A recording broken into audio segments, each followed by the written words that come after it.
Hello, my name is Russell Myers, independent for U.S. President for 2024. My approach to a strong defense challenges and seeks to redefine what a strong defense really means. Americans have been indoctrinated to think that any suggestion of reducing military spending equates to weakening national security. Many Americans are now becoming aware that this is not true in the least. Many Americans are highly in favor of reduced military spending. There are a number of major problems with increased military spending. Let's start with the constant propaganda and effects of increasing military spending. The first step in increased military spending is convincing Americans that there is a need for that increased spending. That need is promoted as fear of a threat. We are constantly being told that threats exist from other countries, yet those threats are never actual threats to our sovereign integrity. No other country is threatening to, nor do they have the ability to directly attack or invade the United States. We are told that we must defend American interests in other countries. Yet, not many of us have vested interests in any Middle Eastern country, Taiwan, which is part of China, or any other country you can name. The interests referred to are those of corporations like Exxon, Texaco, or the various interests in mineral resources like lithium, cobalt, gold, silver, etc. These are resources which can be easily and fairly traded for in an open market. Instead, we attack, invade, and sacrifice our own service members for the sake of seizing those resources. We destroy other countries, remove their governments, often democratically elected governments, install new governments without any form of elections, and then charge those countries for liberating them. In cases where we are told that we are taking military actions deemed humanitarian interventions, we bomb civilians, cause massive refugee crises which flood European countries with tens of millions of civilians fleeing the conflicts, and in general cause more harm than any system which they had been living under. If you have noticed, the alleged threats are never reduced. There are always new threats, bigger threats. Russia is called a threat to Europe because of Europe's dependency on Russian gas. Until earlier this year, the U.S. was importing Russian gas.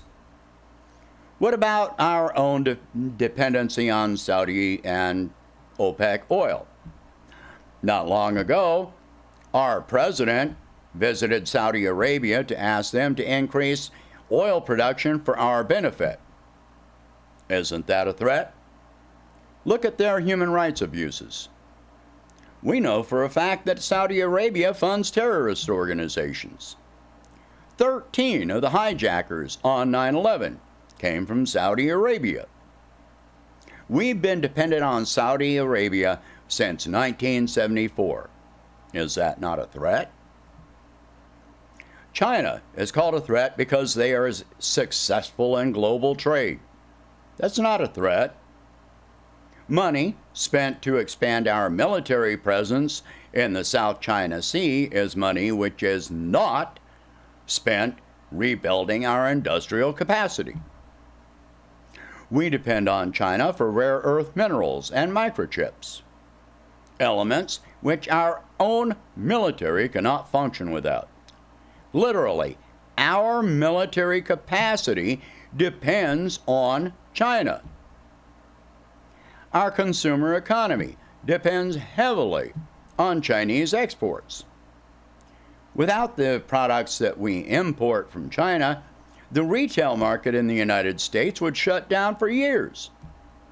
Yet, when China spends money increasing their military capacity for their own defense, we are told we must respond by increasing our military spending because they pose a threat.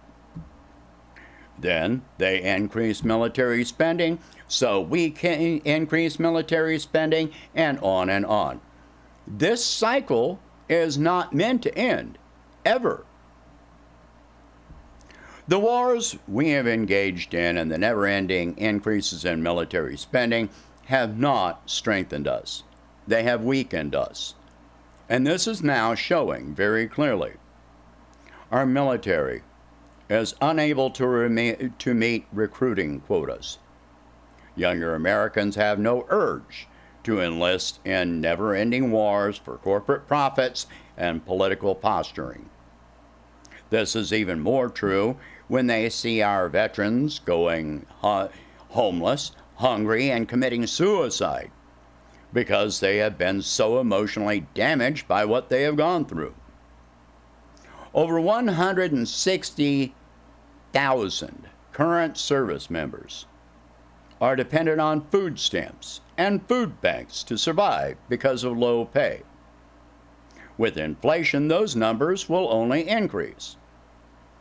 If you don't know, if you're in the service and default on a loan, they can reduce your rank, which reduces your pay, making your situation worse.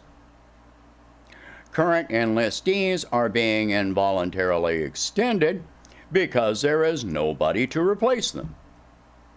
Many are physically and emotionally exhausted from repeated deployments, even if they don't have PTSD. Note that personal leave can be denied for any reason at all.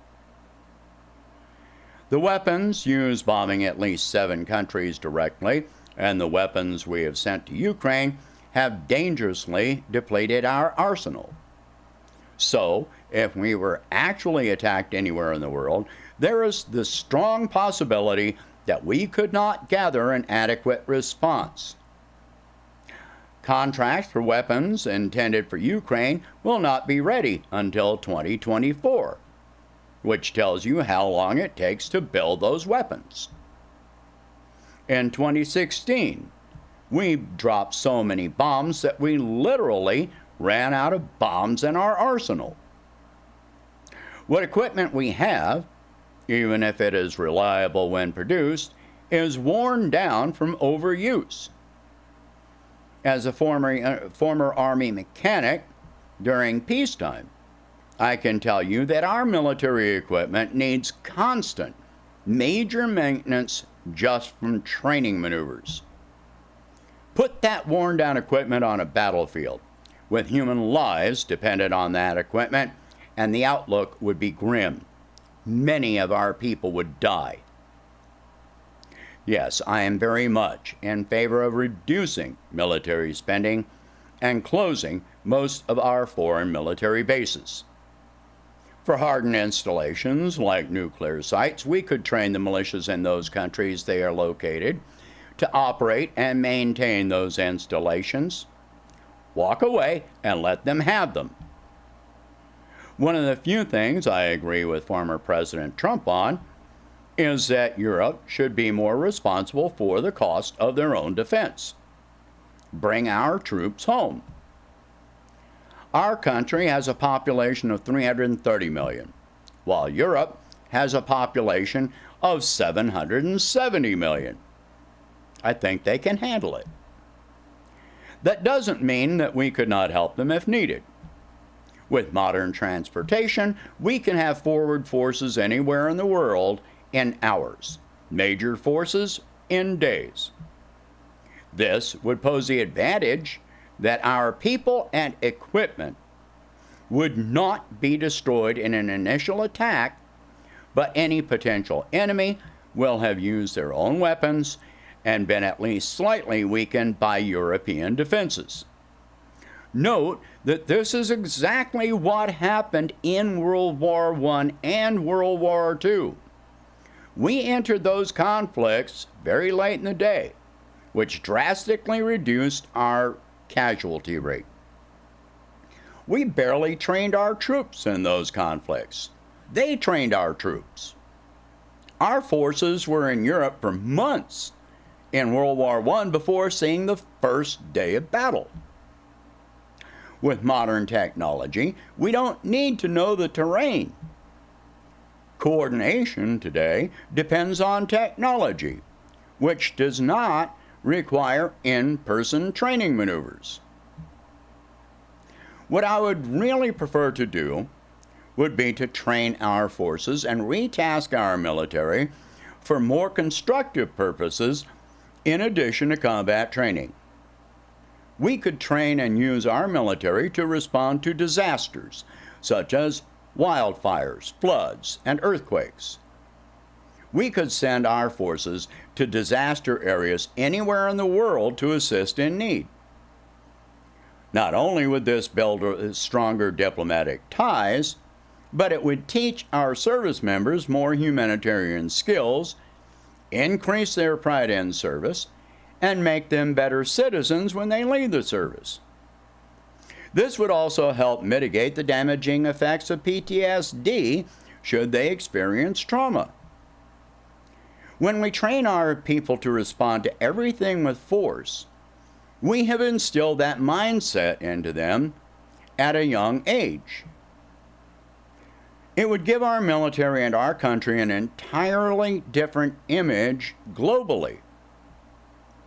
Our forces could do things like planting trees by the millions annually to help offset climate change. These things would build teamwork and pride. Such an approach would also most likely make more people want to enlist in the military as career soldiers, rather than viewing it as a short-term enlistment because of lack of local opportunities or a path to funding college. There is also no reason that all higher education should not be free of charge to all active duty service members. Meanwhile, reduced spending on warfare would easily allow diversion of what? Oh,